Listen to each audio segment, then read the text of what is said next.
Et le premier mec que je vois, voilà, c'est Messi qui est blessé. Et je le vois, il me voit. Je fais ouais, hola.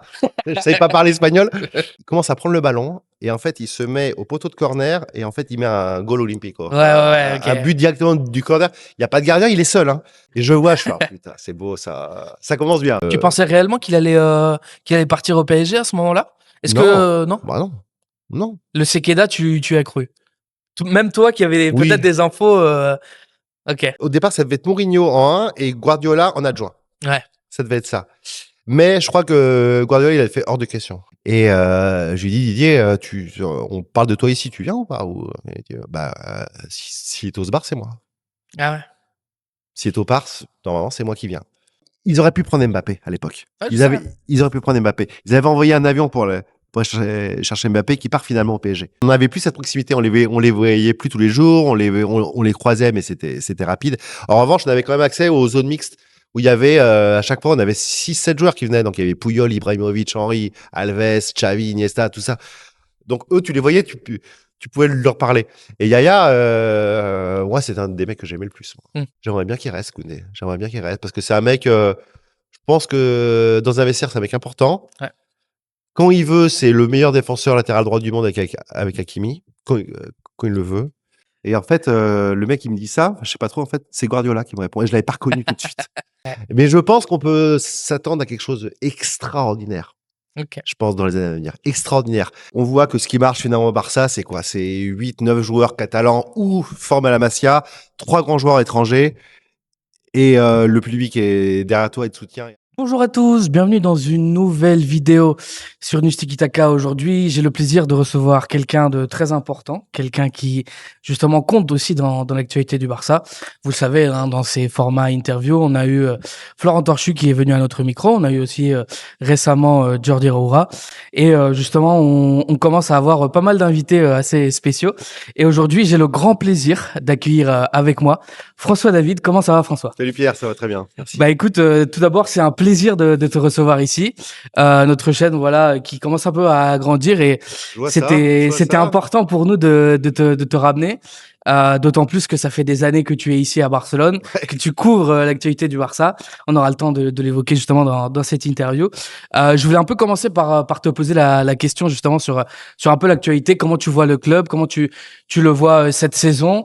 Peut-être les attentes que tu as autour de cette équipe de Hansi Flick. Qu'est-ce qu'elle te dit un peu cette équipe d'Hansi Flick? Bah, elle dégage beaucoup de choses. Déjà, le retour au Camp Nou, c'est génial. Le retour à la maison.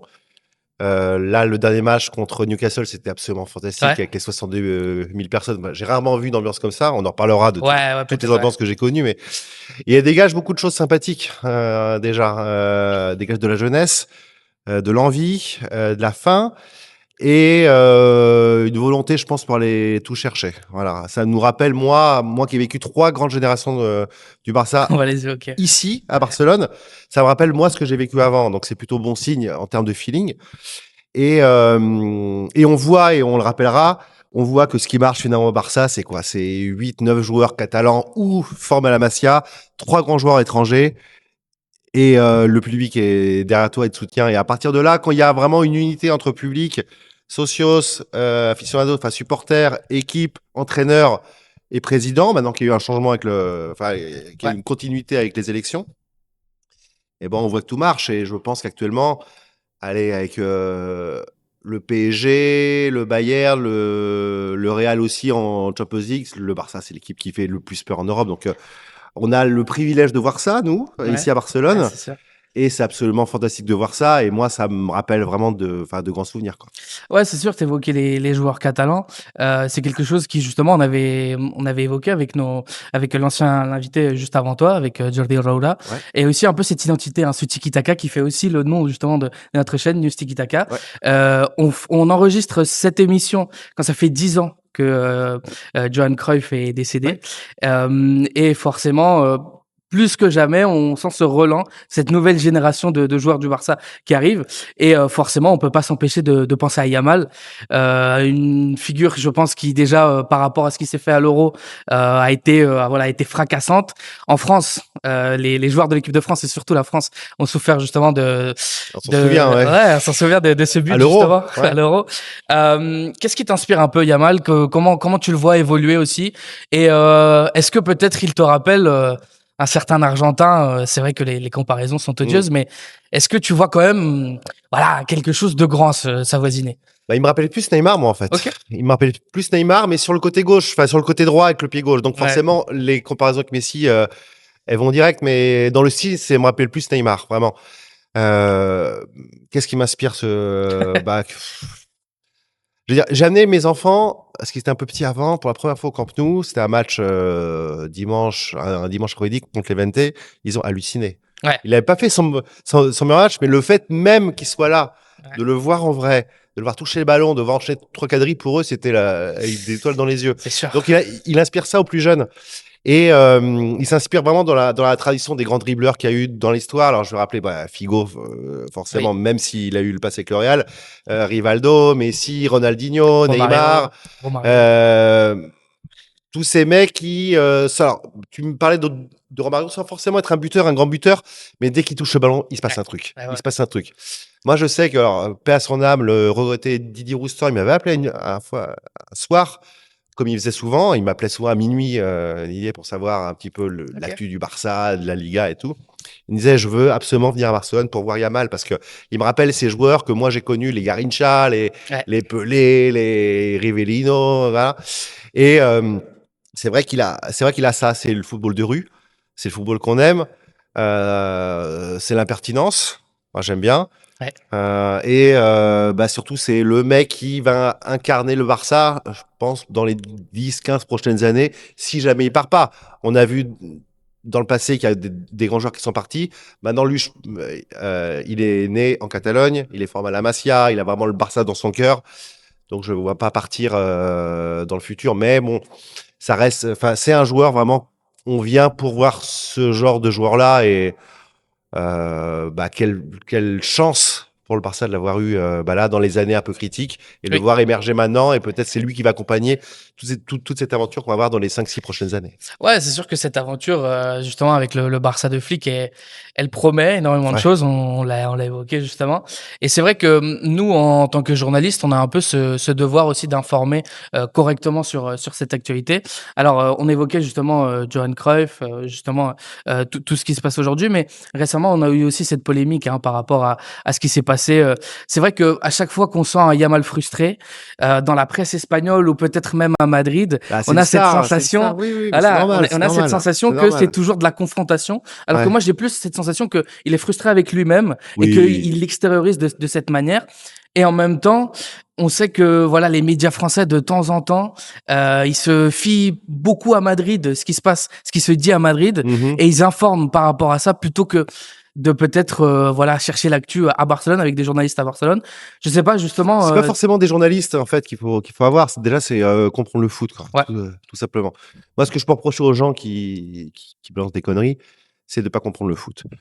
On comprend que Yamal, il est viscéralement lié à Flick. On le sait, on le voit. C'est un peu son papa, son deuxième papa, footballistiquement.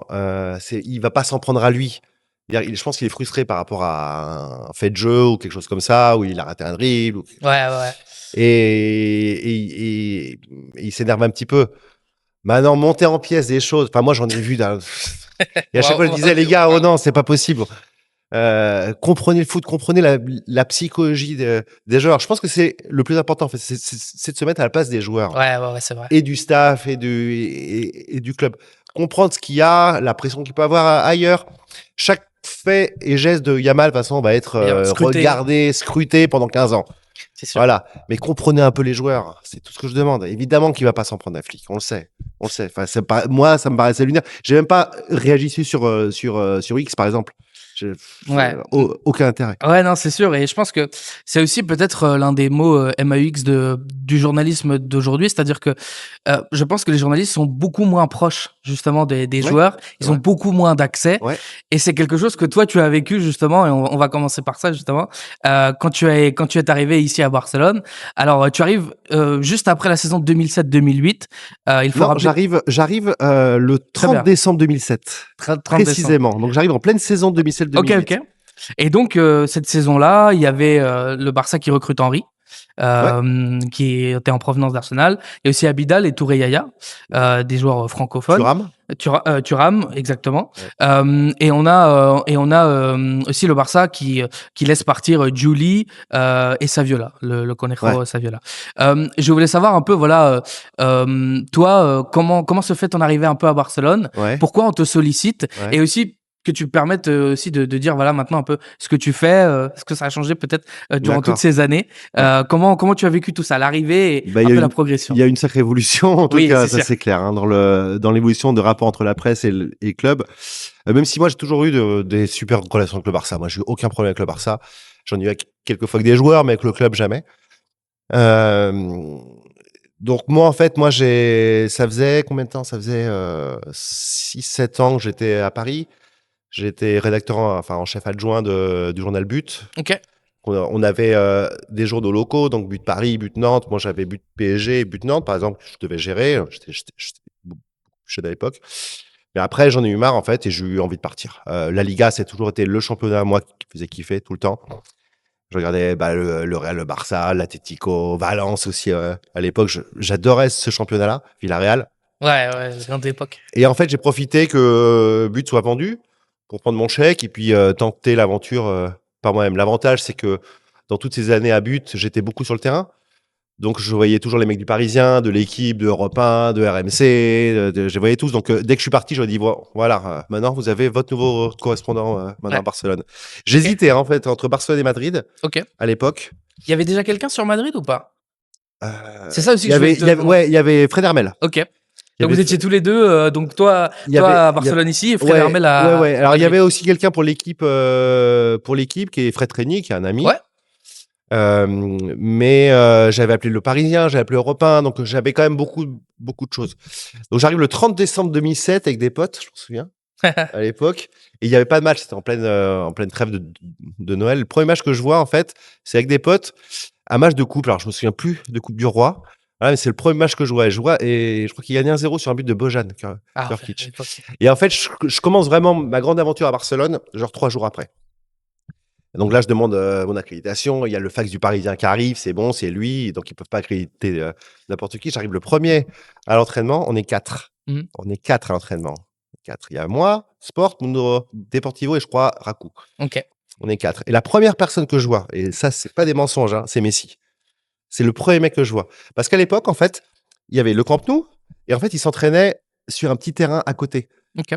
Petit terrain en bosselé, en plus moche. Voilà. Et ils s'entraînaient tous là-bas. Donc, il y avait Milson, Deco, Yaya, Henry, donc Ronaldinho. Je les vois tous débarquer. Il n'y a rien qui nous sépare. Hein. Ils sortent. Ouais. Donc, on les voit, en fait, on se parle. Donc là, je vois Thuram, je fais, écoute, Lyon, est-ce qu'on peut se voir après parler 5 minutes, je me présente, voilà, faire une petite interview, pas de problème. Et le premier mec que je vois, voilà, c'est Messi qui est blessé à l'époque et qui sort d'une séance de, je sais pas, de cardio, ça pour... de récup peut-être. De récup, je crois que c'était par rapport à la cuisse et tout, quoi. Okay. Et je vois, il me voit, je fais, ouais, hola, je savais pas parler espagnol, donc je lui serre la main, il fait, hola.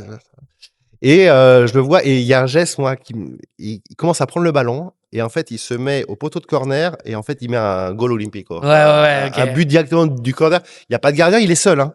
Sur le terrain, il attend les autres, en fait, qui facile, en fait, pour lui. Et je vois, je fais, oh, putain, c'est beau, ça commence bien. Et là, je me dis, ça commence bien.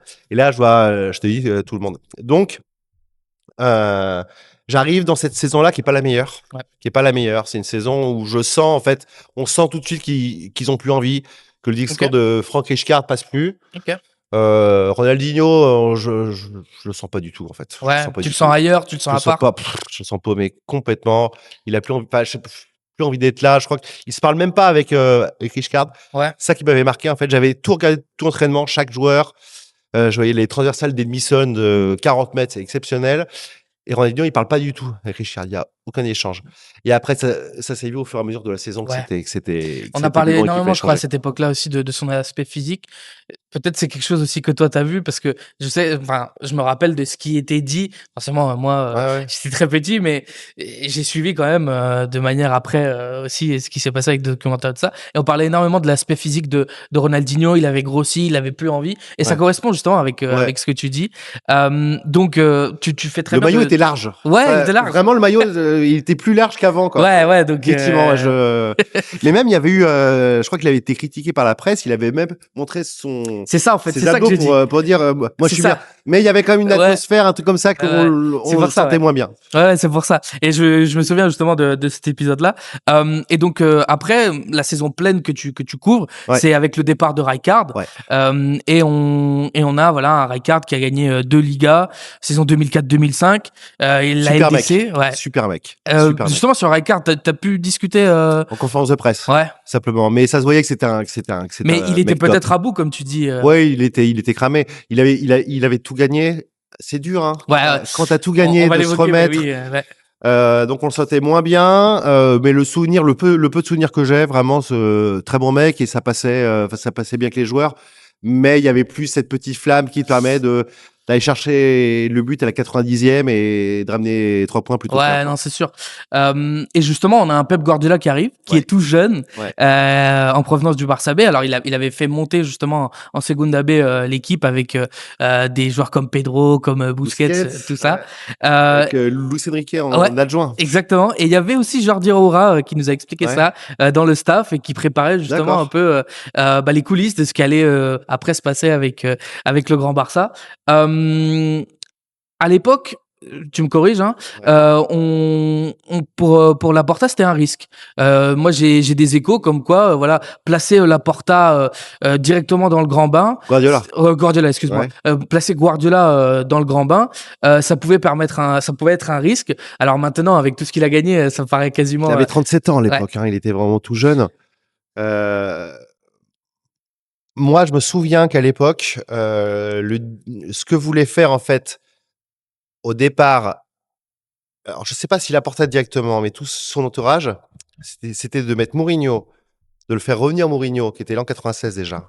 Il y avait eu un truc avec. Non, mais c'est ça. Je me rappelle, il y avait un doute entre les deux. J'avais même écrit, je pense qu'on peut même le retrouver sur l'équipe.fr. Mourinho, peut-être le futur entraîneur du Barça. Et c'est là où commence le diable aussi, Mourinho, parce qu'il n'est pas pris. Ouais, et en fait, au départ, ça devait être Mourinho en 1 et Guardiola en adjoint. Ouais. Ça devait être ça. Mais je crois que Guardiola, il a fait hors de question. Il avait si jamais je viens, c'est pour être numéro 1. Je veux personne qui décide à la place. Je connais le club de Fontampon en Combe, ça m'intéresse, mais il faut que ce soit moi. Guardiola, d'ailleurs, c'est marrant parce que je reviens sur ce fameux jour où j'arrive, en fait. Comme on avait le droit à All Access, on pouvait aller où on voulait, sauf dans les vestiaires. On n'est pas là. On pouvait accompagner les joueurs en vestiaire, mais on ne pouvait pas entrer dans les vestiaires, ce qui est normal. Ouais. Donc, moi, je me balade et tout. Je découvre le club, hein, je découvre les bureaux, le truc. Et je vais au mini-stadi, qui était juste à côté, le stade où le Barça B jouait. C'était juste en face le Camp Nou. Et je vois, et je peux entrer n'importe où, hein. Ça paraît fou maintenant. Oui, bien sûr. Je peux entrer n'importe où. Et je vois un entraînement, tout ça, et je vois un joueur, un grand black, qui parle français. Ouais. Et donc je lui dis, c'est qui celui-là ? Je connais pas et tout. Et je demande, en fait, c'est qui lui ? Bonjour, c'est qui ? Et le mec, il me fait, ouais, je sais pas. Je sais pas trop. Et en fait, le mec, il me dit ça, je sais pas trop, en fait, c'est Guardiola qui me répond. Et je l'avais pas reconnu tout de suite. J'avais pas reconnu. C'est magnifique. Tout de suite, Guardiola, qui me dit, je sais pas, ce joueur, il a l'essai, je sais pas qui c'est, quoi. Ok. Je sais pas qui c'est. C'était peut-être. Non, après. Après, il a été. J'ai cherché, inconnu au bataillon. Inconnu au bataillon. Et donc là, c'est le premier contact avec Guardiola indirect et involontaire. Mais j'ai trouvé un mec marrant, en fait, qui me dit, t'es qui toi ? Mais bon, moi, je le connais pas, ce genre-là. Et je suis à sa présentation à Guardiola. Je vois un mec très motivé. Ouais. Je vois un mec très sûr de lui qui fait on va bien jouer. Si vous me suivez, on va gagner. Je promets qu'on va tout donner, je pourrais vraiment du sang, de la sueur et des larmes, quoi. Mais on va faire quelque chose. On va faire quelque chose. Et Laporta s'est appuyé sur Cruyff, justement. C'est Cruyff qui lui a dit il faut mettre Guardiola en numéro 1. Et s'il y a quelque chose, en fait, qu'on peut pas reprocher on peut reprocher mille choses à Laporta. Mais il se trompe jamais sur l'entraîneur. Sur l'entraîneur, il se trompe jamais. Regarde. Non, c'est vrai. Guardiola, quand on regarde, Flick, maintenant. Ouais. Moi, je dis toujours qu'un président, ça doit décider du coach et de la star de l'équipe. Qui doit être la star de l'équipe et qui doit être le coach. Pour reprocher mille choses à Laporta, il s'est pas trompé là-dessus. Ouais, non, c'est sûr. Je pense que Laporta, justement, en témoigne les belles années qu'il y a eu au Barça avec lui. Ouais. Et je pense aussi qu'il a trouvé ce caractère en fait avec Guardiola qui le complétait aussi lui, parce qu'on sait que Laporta, il est très sympa et tout ça, mais il a son caractère. Il est exubérant, il est exubérant. Guardiola, c'est un taiseux. Ouais. C'est un mec, c'est pas un expansif. Hein. Ouais. Par contre, quand il est, il est cassant. Ouais. Mais oui, il se complétait bien et puis surtout, il se connaissait. Ouais. Il se connaissait bien. Ouais, non, c'est sûr. Et du coup, dans l'un des premiers paris justement de Guardiola, c'est de recruter Dani Alves, de recruter Seydou Keita. Ouais. Je sais pas si tu as pu échanger avec lui et si tu as eu beaucoup de moments. Seydou ouais. Bah, c'était mon ami, Seydou. On allait voir les matchs de basket ensemble. C'était un passionné de basket. Ok. Et t'es parti voir un Barça Lakers. En 2011 oui. ensemble. À l'époque, oui, bien sûr. Je me rappelle de cet épisode. Et lui, je le connaissais déjà depuis Lorient. Ok. Et Lens. À l'époque où ils étaient en Ligue des Champions, je crois que c'était le capitaine. C'est un joueur très sous-coté, Seydou Keita, son passage au Barça. Oui, mais apprécié. Ouais, apprécié, non, mais oui. Parce qu'il faisait le taf. Ouais, il faisait le taf. Du caractère aussi, Seydou. Faut pas croire ça. Sacré caractère. Grand joueur très, très humble. Il s'était mis parfaitement. En fait, il avait compris son rôle. Il savait qu'il n'est jamais titulaire sauf occasion spéciale. Mais qu'à chaque fois qu'il serait là, l'équipe allait bien jouer. Il apportait en fait ce que d'autres comme Iniesta, par exemple, qui joue à peu près à son poste, en milieu gauche, à peu près, dans le milieu à 3. Il a compris ce qu'il devait faire. Très, très apprécié. Ouais, non, c'est sûr. Et Alves, moi, je le vois. Je pars avec Roger Torreiro du Mundo Deportivo à Séville. Bien sûr, parce que il y avait un match de gala entre, je sais pas, les stars africaines et je sais plus quoi. C'était à Séville. Et je devais me rabibocher avec Thierry Henry, avec qui je m'étais engueulé 3-4 semaines avant. Qu'est-ce qui s'était passé avec Thierry Henry? En fait, Thierry Henry, il était pas habitué en fait à la presse ici. Ok. Et en fait, il était sorti en zone mixte, zone où on parle avec. Et en fait, il commence à parler, tout ça. Donc, je prends des notes. Il me voit prendre des notes. Hein. Il me voit, je lui pose des questions, il me voit prendre des notes. Et je le sors dans le Parisien. Et genre, il se plaignait que il jouait pas à son poste. Parce qu'il jouait à gauche, il était prévu pour jouer dans l'axe, que Eto'o devait se barrer, qu'il avait jamais fait autant d'efforts défensifs, donc c'est pour ça qu'il était moins fort qu'avant, que c'était pas, il comprenait pas la philosophie, voilà. Et je sors ça. Alors, la bombe nucléaire à l'époque. Bon courage pour. Ouais, et puis après il m'appelle et il me fait ouais, j'ai eu ton numéro et tout, ça va pas du tout. Pourquoi tu m'as fait ça? Je te connais pas. Aussi, bah, je fais Thierry, attends, je suis là, je suis en face de toi, je pose des questions. Et donc, je devais me rabibocher avec lui. Je Henri, je vais écoute, Thierry, je pense qu'on va cohabiter 3 ans ensemble, 3-4 ans, donc autant que ça se passe bien. Je suis là, je suis venu pour toi, en gros. Donc voilà, et j'en profite, dès le lendemain, il y a Mundo Deportivo qui fait une interview d'Alves, justement, à Séville. Sur le terrain, tout ça, très sympa le mec, très marrant. Et c'est là où il dit bon c'est bon que le Barça donc voilà, vous le mettez pas mais en gros tu mets il dit à Roger tu mets dans l'interview ce serait un arrêt pour moi toutes les conneries quoi fantastique une opportunité mais bon c'était fait quoi. Oui ok ouais non c'est assez marrant ces petites coulisses. Il y a aussi justement l'arrivée de Piqué en provenance de Manchester United, le départ de Ronaldinho on a déjà un peu évoqué. C'est triste ça. Ouais, c'est très triste. Justement, comment t'as vécu ça C'était triste. Ouais. C'était triste parce que je voulais voir. Tu voulais le voir justement plus. Ronaldinho avec Guardiola. Ouais. Parce que je pense que c'était le seul qui pouvait le tirer. Mais il pouvait encore. Tu penses qu'il avait encore la. Non. Il avait plus de gaz. Il avait plus aucun crédit auprès de Guardiola. Il y avait lui, Deco et Eto'o. Justement, c'est ça que je voulais te poser comme question. Mais juste avant, Thuram, il prend sa retraite au Barça. il a ses problèmes, il a des problèmes, non il avait des problèmes au niveau du cœur, si je me trompe pas? Barça, non, il n'en avait OK, pas. Ça a d'accord. été décelé Ça a après sa visite ça a été médicale au après? PSG. OK, oui, voilà, c'est ça. Ouais, mais au Barça, il y avait pas aucune OK, alerte. OK. Aucune alerte. Et tu as pu discuter avec lui par rapport à ça ou? Non, Non, non, ça a non. été, J'ai privé? gardé aucun souvenir avec Thuram.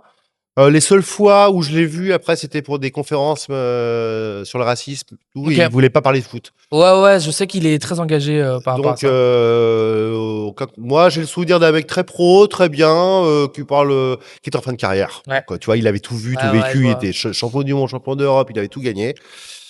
Sauf la Ligue des Champions, d'ailleurs. Ouais. Il l'avait pas gagné. Et il était venu, d'ailleurs, au Barça pour ça. Ouais. Mais Thuram, non, j'ai plus trop souvenir, mais c'était vraiment la fin d'une époque, là. Ouais. Fallait Ouais, tout ouais. changer. Et Eto'o devait se barrer. Ouais. Il en voulait plus. Guardiola. C'est le vestiaire. Donc Xavi, Iniesta, Valdés, Puyol, qui disent à Pep, écoute, faut le garder, il est trop fort.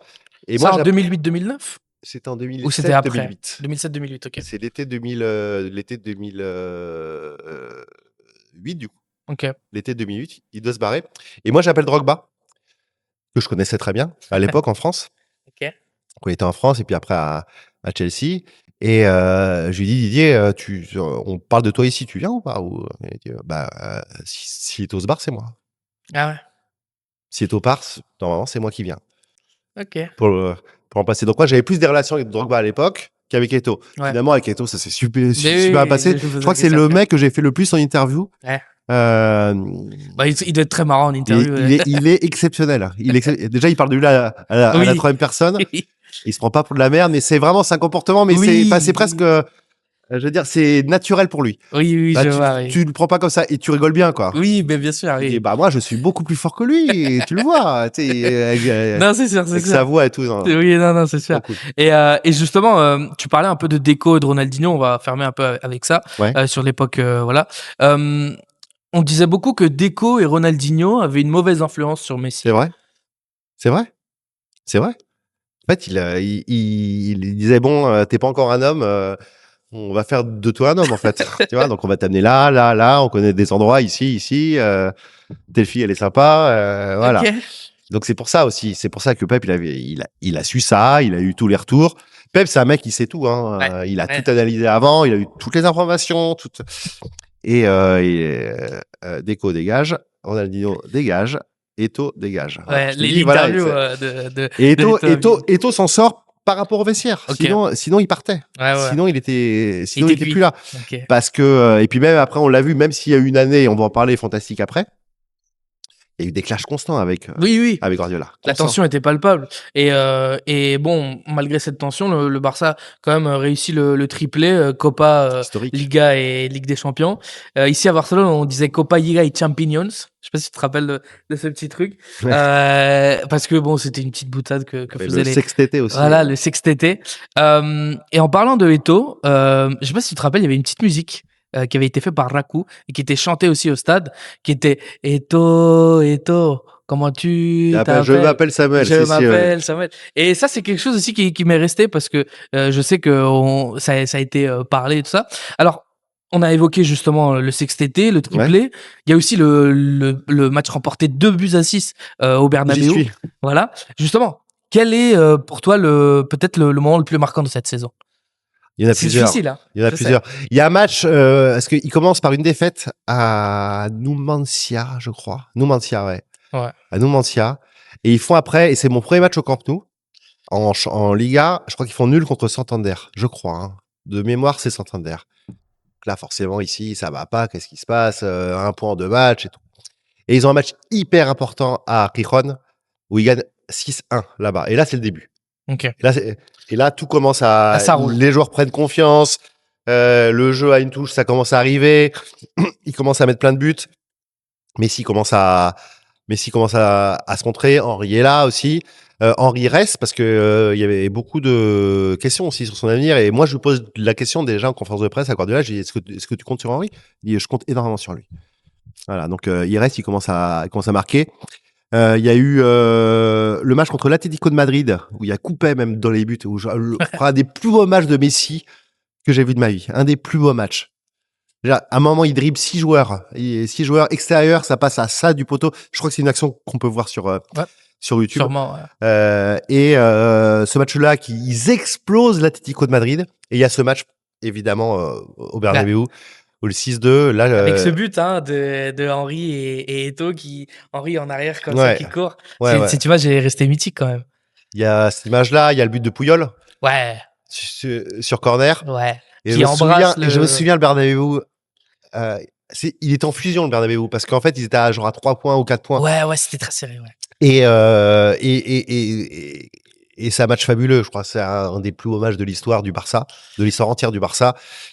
Tu gagnes là-bas. Le Bernabéu, il se tait totalement. Tout le monde s'en va, d'ailleurs, à 80e minute. Ouais. Il n'y a plus personne. Et moi, je suis avec un copain à moi qui est pour le Real.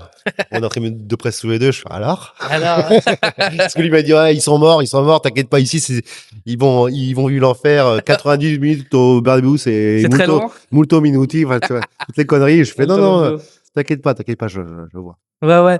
Non, mais c'est sûr. Et c'est vrai que avec cette équipe, on commence vraiment à parler du tiki-taka, de toute cette essence. Hein, il y aura l'Euro après, justement, en 2006, où on commence vraiment à parler de tout ça. Ouais.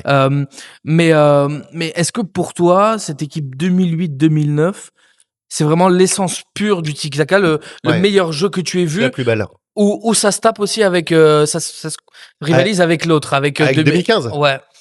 Non, je crois que la plus belle, c'est 2008-2009. Je crois que c'est la plus belle, celle-là. L'effectif de 2010, c'est encore plus fou parce que tu as Ibrahimovic qui arrive. Après, mais la plus belle, en termes d'expression de jeu, c'est celle-là. Celle de 2015 est folle, mais en fait, elle se base sur 3 joueurs en fait devant. En fait, le but, c'était de leur filer le plus vite le ballon possible. C'est sûr. À eux. Et après, ils se démerdaient, ils faisaient leur magie. Mais la plus belle en termes d'expression collective, de volonté d'aller au bout, c'est celle-là. Et je retrouve, dans celle qu'on voit maintenant, certaines choses que moi j'avais vues en 2008. 2009, franchement.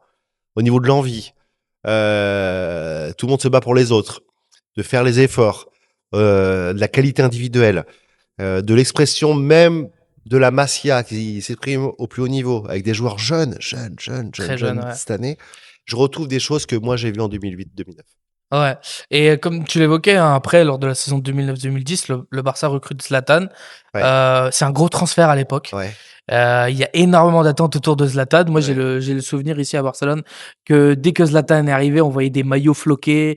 C'était vraiment une grande arrivée. Comment tu as vécu ça un peu? Et comment tu expliques aussi le départ Eto'o échange et le fait que Zlatan n'ait pas si bien marché au Barça? Il y a eu peut-être une relation aussi avec Messi qui était tendue? Non. Parce qu'on en a entendu parler ça dans la presse. Je sais pas justement si tu peux. Il y avait aucun problème avec Messi. Aucun souci avec Messi. D'abord, c'est Guardiola qui voulait mettre Messi au centre de l'attaque, tout simplement. Il en avait marre de le mettre. Je crois que le 6-2 où Messi joue pour la première fois en faux neuf, ça lui fait un tilt à Guardiola. Et je crois qu'au fur et à mesure, il se rend compte que Ibrahimovic n'est pas adapté. Moi, il y a une image que je garde. À un moment, j'aime bien faire ça pendant les matchs. À un moment, je regarde pendant 10 minutes un joueur. Ouais. Je regarde 10 minutes, je regarde comment est-ce qu'il bouge, comment est-ce qu'il se comporte, est-ce qu'il gueule sur les autres, est-ce qu'il fait le pressing ou pas. Et Ibrahimovic, je le vois totalement paumé. Mais totalement paumé. Je me souviens plus du match. Et je sais qu'à un moment, tu as Xavi qui fait pour aller faire le pressing, en fait. Et en fait, il oublie, il y va. Mais en fait, il marche, il est comme ça. Je le vois totalement paumé. Totalement paumé. Eto'o, il devait se barrer parce que ça marchait plus avec Guardiola. Ouais, c'était trop difficile à vivre. Les relations allaient pourrir à terme le vestiaire. Donc il faut. Mais bon, il change Eto'o pour prendre Ibrahimovic. Au niveau du caractère, c'est vrai. Et ça se passe très très mal avec avec Guardiola. Guardiola, il a un truc en fait. Quand il veut plus d'un joueur, il lui parle plus. Ouais. Il lui parle plus. Donc il le vire pas. Hein. Mais il lui adresse plus la parole. Je crois que Yaya Touré avait évoqué ça aussi en interview. Il avait parlé de ce caractère justement que tu évoques. Et c'est pas un clasheur en fait. Non, il va mettre les gens à part un peu. C'est pas un fuyeur non plus. J'arrive pas à trouver le terme. Mais en fait, il te calcule plus en fait. Donc c'est le pire en fait pour un joueur. Ouais. C'est le pire quand tu sais que t'as plus la confiance du coach, qu'il s'intéresse plus à toi et qu'il te met sur un côté, laisse tomber, quoi. Ouais, non, c'est sûr que ça va être compliqué à vivre et c'est surtout un échange, voilà, qui se fait avec, l'Inter de Milan.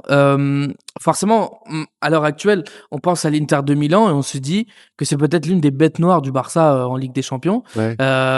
Est-ce que tu as cette sensation aussi? Et aussi par rapport à ce qui s'est passé, voilà, la saison dernière avec, Il y a eu de la gruge aussi, hein, pendant oui, pendant plein d'années, il y en a mais eu avec des buts refusés, avec des buts, qui ont été mis par l'Inter et tout. Enfin, justement, c'est pour ça. je suis objectif, hein, quand je dis ça, hein, c'est pas, c'est vrai. Est-ce que pour toi, c'est vraiment la bête noire du Barça, l'Inter?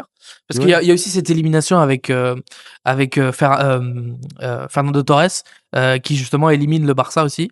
Enfin, Ça, pas c'était Fernando Torres. Chelsea, ça. Ouais, ça, je me Ouais. trompe. Ce que je veux dire, c'est que justement, Bah, il y a il y a celle de Chelsea-Inter. Mourinho, justement, Il y c'est a ça que je voulais dire. Je Chelsea-Inter. confonds. Chelsea-Inter sont les deux équipes contre qui le Barça a le plus de mal. Évidemment, il y a le Real parce que c'est le grand rival, mais en Europe, c'est Inter et Chelsea. Moi, c'est un des plus beaux matchs que j'ai vu, c'est le retour quand le Barça perd 3-1 là-bas à San Siro, c'est en 2010, je crois. Et en fait, ils font le voyage parce qu'il y a un volcan qui s'est mis en éruption en Islande. Ils peuvent pas voyager en avion. Il y a trop de brouillard en Europe, et donc ils sont obligés d'aller en car. Là-bas, ils perdent vachement de temps, d'énergie. Ils perdent 3-1 là-bas. Et le retour est quelque chose que j'oublierai jamais. Je crois que c'est quelque chose. Le Barça marque, Messi rate un péno. Et à la fin, il y a Bojan qui marque. Et là, tout le stade pense que c'est bon. Et en fait, le but a été annulé parce qu'avant, il y a eu une main, je sais pas, une main à la con et tout, quoi. Je crois que j'ai rarement senti autant de.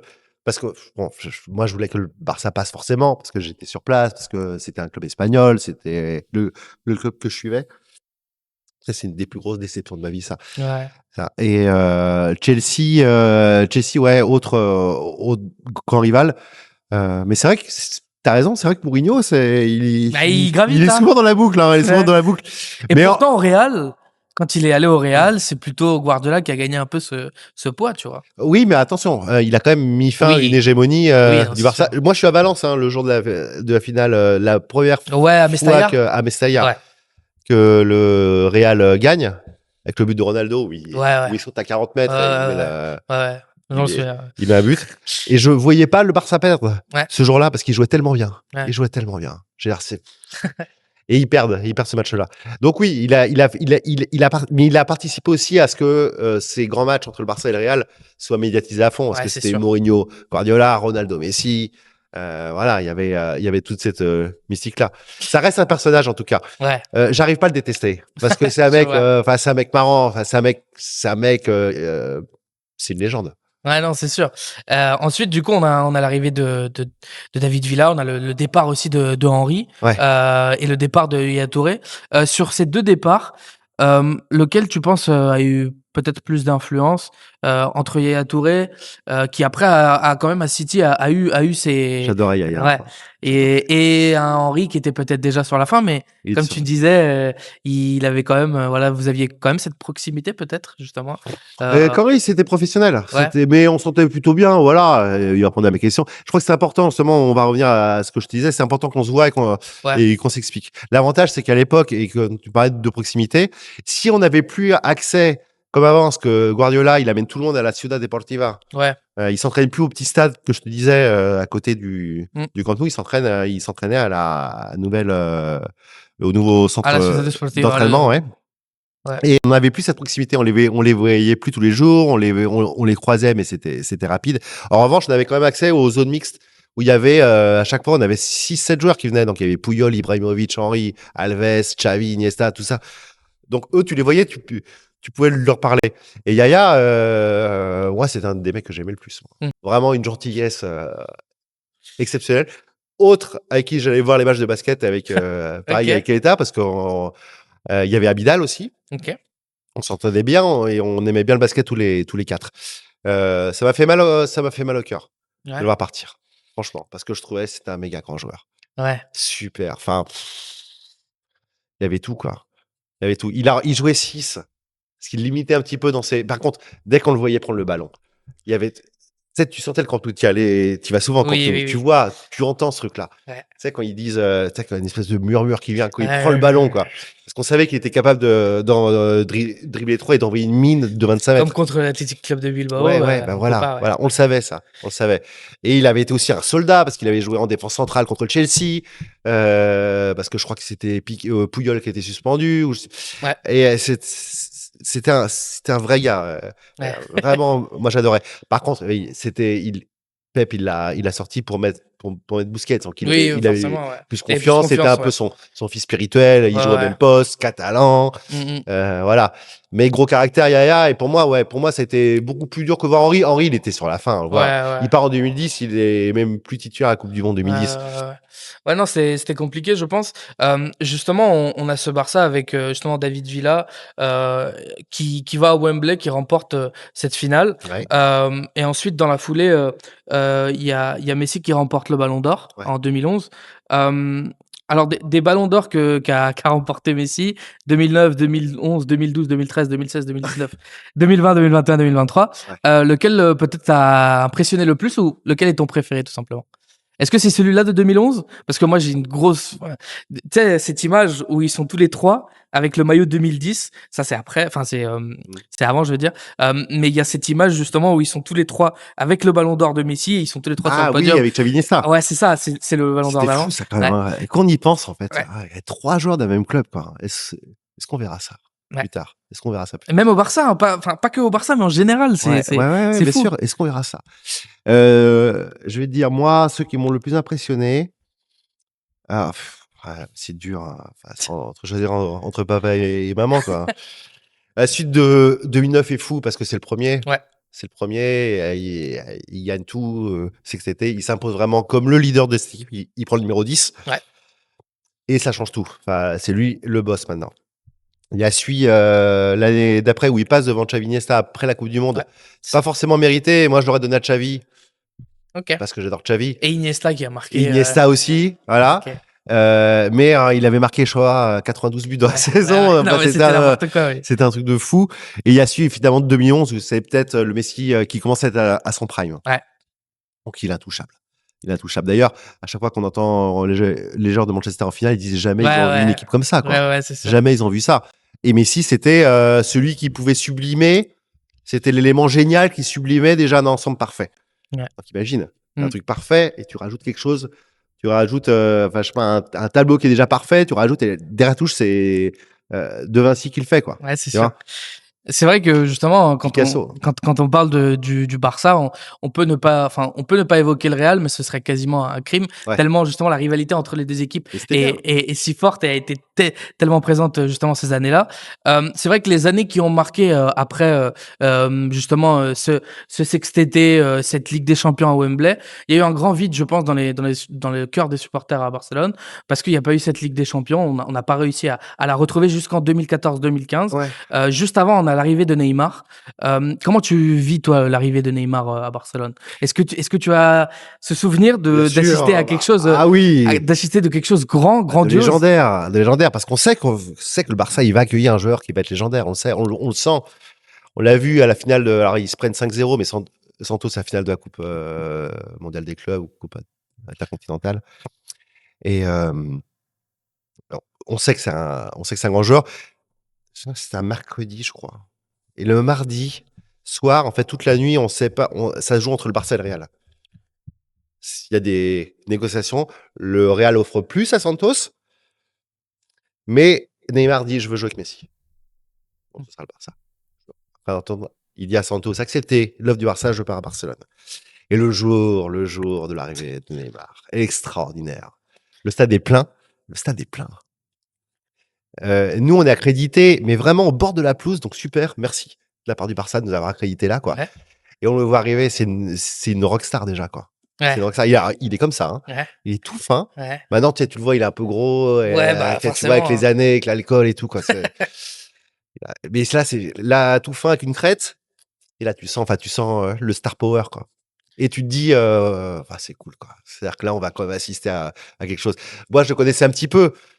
On avait moins accès à l'époque aux matchs. Je pouvais pas voir les matchs du Brésil en direct. Voilà, donc c'était surtout des compiles, je me rappelle à l'époque.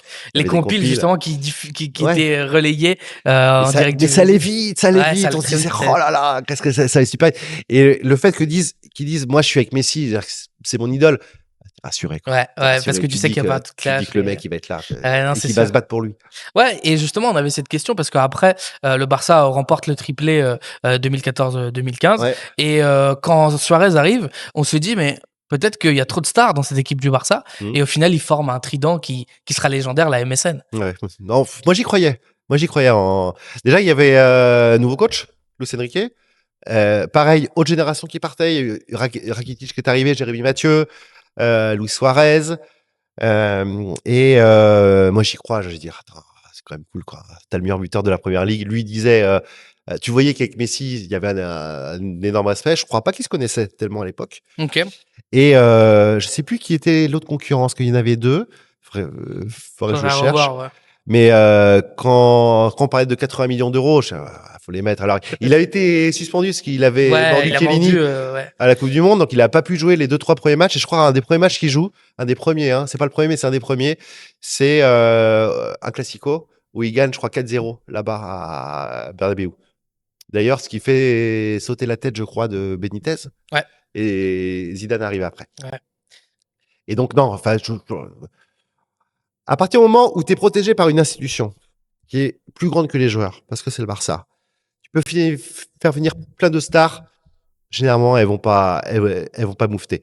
Ibrahimovic, il a gueulé un petit peu, ça a duré 1 an, au revoir. Mais on sentait que ça le faisait chier quand même de partir. Ibrahimovic, il était venu là pour gagner. Il avait le soleil ici, la mer, la montagne, tout ce qu'il voulait.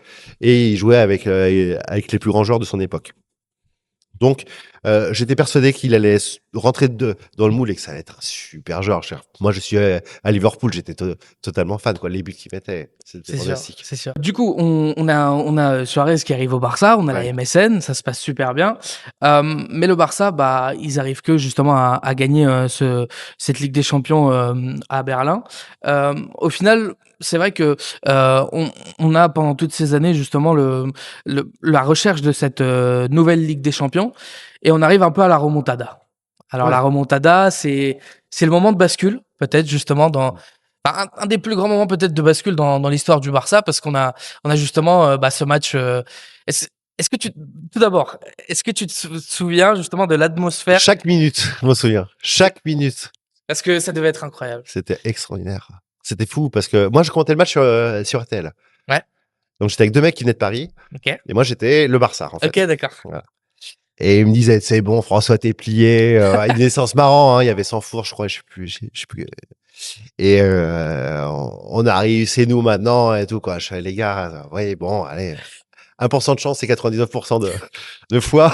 Exactement. Mais tu sens un truc avant le match. Un truc avant le match. Et je crois que c'est Iniesta, je crois qu'il met le premier ou Suarez, je sais plus.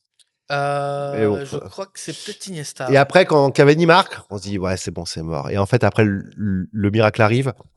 Je crois qu'il y a 5 buts, il y a 3 buts en 10 minutes ou 1 minute par Neymar. Neymar est exceptionnel.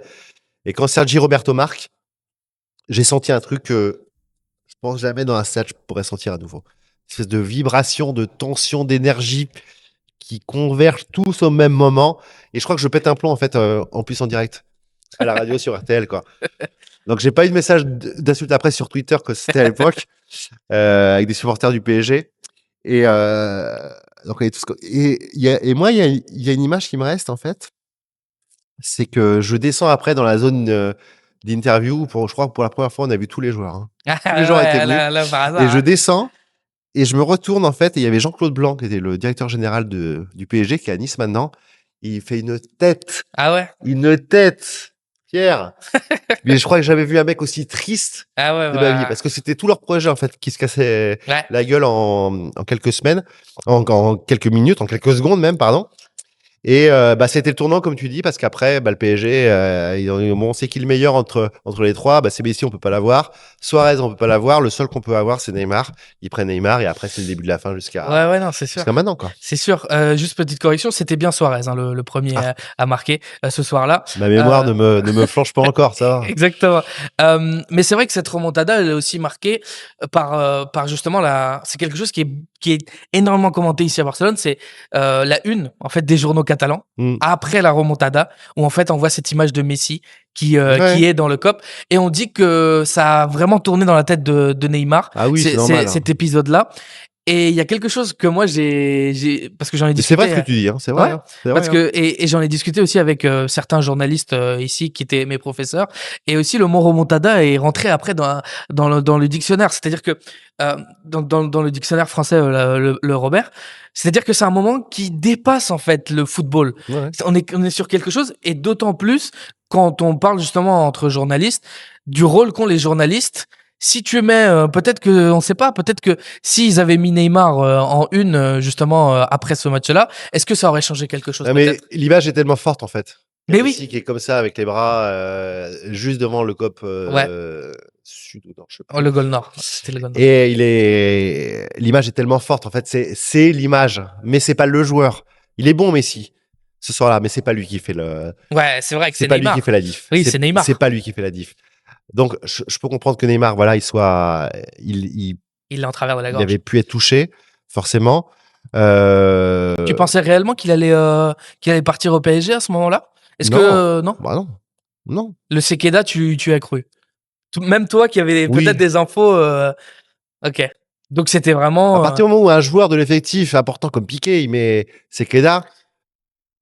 Voilà. Et je me souviens, moi, j'en ai parlé avec Marcelo Bechler, qui est le journaliste brésilien, qui sort l'info comme quoi le PSG est dessus.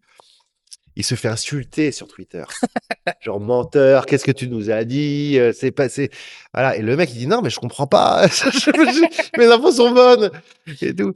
Et effectivement, il part après. Et je pense que lui-même s'en voudra toute sa vie parce qu'il avait tout ici. Il était heureux. Ouais. Et il a essayé de venir plusieurs fois. Il avait ses potes ici. Tu penses qu'il participera à la Coupe du Monde? Je pense pas. Sur le talent, oui. Maintenant, on va voir ce qu'ils vont faire, hein, le Brésil. Ils ont 2 matchs importants, dont la France, match amical. Et mais là, on l'a vu, aujourd'hui, on enregistre, on est mardi. On l'a vu, je crois, la veille, lundi, dans un tournoi de poker jusqu'à. Alors ça passe pas, ça. Ouais. Avec Ancelotti, surtout encore. Ça passe pas. Ça peut pas passer avec Ancelotti, ça. Ancelotti, qui est un entraîneur fantastique, hein, il est cool et tout, il est proche de ses joueurs, un des meilleurs gestionnaires de vestiaire jamais vu dans l'histoire. Pour moi, c'est top 3 entraîneur de l'histoire, hein, Ancelotti. Ça passe pas. Je veux dire, c'est quelle image tu renvoies? En plus, là, on attend un Brésil qui va aller au bout, qui veut se battre, qui a un grand entraîneur qui va se battre pour lui. Donc, je pense que le fait de ne pas avoir été pris dans cette avant-dernière sélection, ça lui a fait un gros coup au moral à Neymar.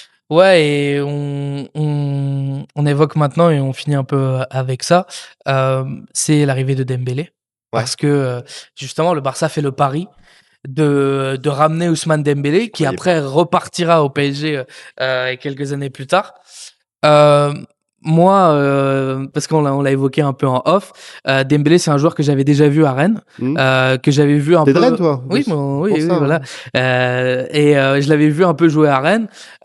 C'est un joueur spectaculaire, c'est un joueur crochet, on le connaît. Et c'est un joueur qui au final a eu énormément de blessures au Barça, 119 matchs manqués. Il y a un petit goût amer quand même au Barça par rapport à Dembélé, et moi je dirais même plus de l'énervement quand on voit ce qui s'est passé. Je me rappelle de ce match avec Naples, hein, où en fait il se fait siffler. Il y a des tensions aussi avec l'agent qui demande une prolongation alors qu'il est blessé. Qu'est-ce que t'en penses un peu de cet épisode de Dembélé au Barça? Moi, j'y croyais pas, en fait. C'est marrant, hein. Des fois, on a des sensations. Alors, il vient pour remplacer Neymar, mais il y a Coutinho aussi qui vient. Ouais, il y a Coutinho. Coutinho. Je trouve ça tellement cher. Je veux dire, mais dans quoi ils sont embarqués? Et je sais que le dernier jour du mercato, il se félicite, Bartomeu, et je crois, Saint-Jean, de pas avoir pris Di Maria. Il dit, on a pensé en bon père de famille, de la gestion. Moi, je disais, mais t'es con, quoi. Ça, c'est pas. Le prix que t'as payé pour ces mecs-là, t'as intérêt à ce qu'il y ait au moins un des deux qui soit une superstar. Sinon, t'es mort. Ouais. On a vu ce qui s'est passé. J'y croyais pas parce que trop jeune, à l'époque. Ouais. Il était trop jeune. Mais il a passé quoi cette année au Barça? Non, mais quand il arrivait, il était trop jeune. Il venait d'une grande saison avec Dortmund. Mais je voyais trop jeune, je voyais trop immature. Il avait pas fait une bonne Coupe du Monde en plus. Non, lui il vient en 2017.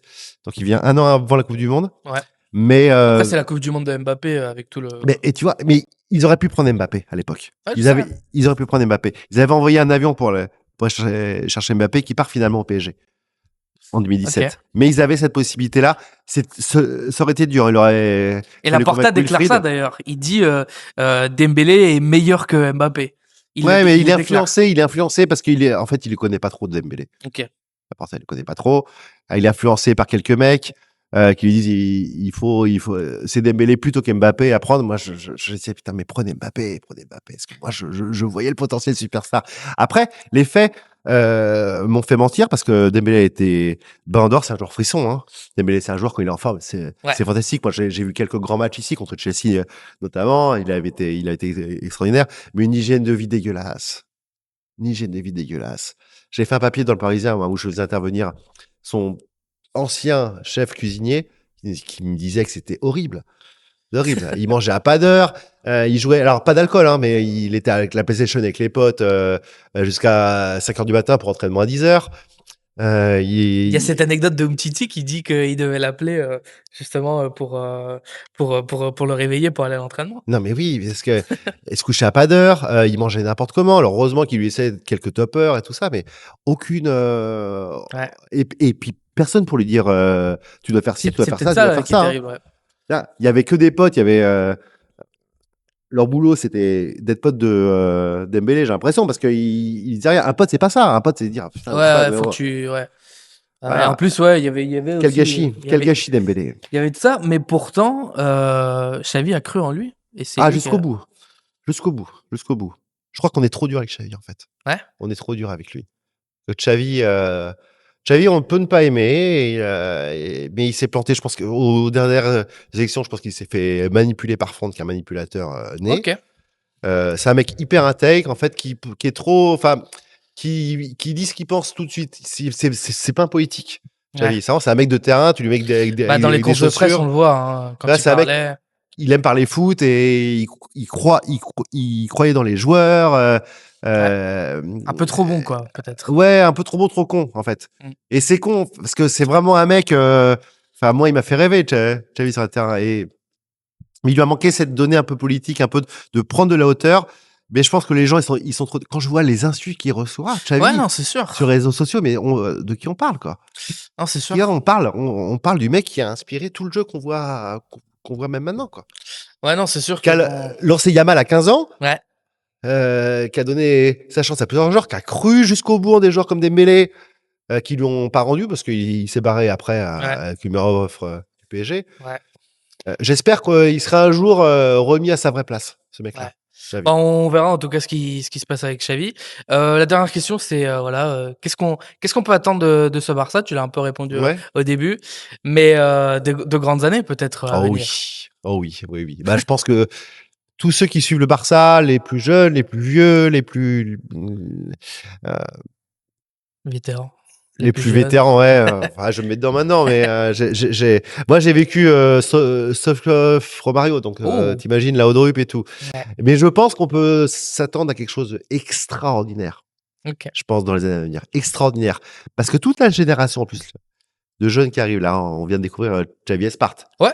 Qui est de nouveau, latéral droit solide, le mec qui rentre à Newcastle, il fait attaque décisif à la fin. C'est fantastique. Les mecs, ils sont prêts à 18 ans, à 17 ans, à 18 ans, ils sont prêts déjà. C'est sûr. C'est fou. Et il y a une génération extraordinaire qui arrive. Il y a des joueurs étrangers. Alors, Lewandowski, je ne sais pas s'il va rester, mais comportement exemplaire. Il y a des grands professionnels. Koundé, tu penses qu'il peut rester aussi? Koundé, j'aimerais bien qu'il reste. Koundé. J'aimerais bien qu'il reste parce que c'est un mec, je pense que dans un vestiaire, c'est un mec important. Ouais. Quand il veut, c'est le meilleur défenseur latéral droit du monde avec Hakimi, quand il le veut. De toute façon, il restera toujours dans les cœurs parce que c'est lui qui a apporté une victoire face au Real Madrid en coupe. Ouais. Donc, il restera toujours dans l'histoire. Il y a le numéro 23 et tout. Tu vois. Ouais. Moi, j'aime bien ce mec-là. Moi, j'aime bien Koundé. Donc, j'espère qu'il va rester. Mais ce qu'il faut voir, c'est que tous ceux qui prennent sont des immenses professionnels. Ouais. Rafinha, Lewandowski, Christensen, Chesney, voilà, tous les gens étrangers. Et au niveau de la base locale, celle qui garantit le jeu pour les années à venir, elle est prête déjà. Bon, bah, c'est avec ces mots-là qu'on se quitte. Merci beaucoup, Merci à toi. François, C'est cool. d'avoir pris ce temps justement pour discuter avec nous. Nous, on se retrouve dans une prochaine vidéo. N'hésitez pas à regarder les autres vidéos qu'on a fait en entretien. Comme on dit d'habitude, ici, c'est le Barça en français pour tous. Visca le Barça et Visca News Tiki Taka.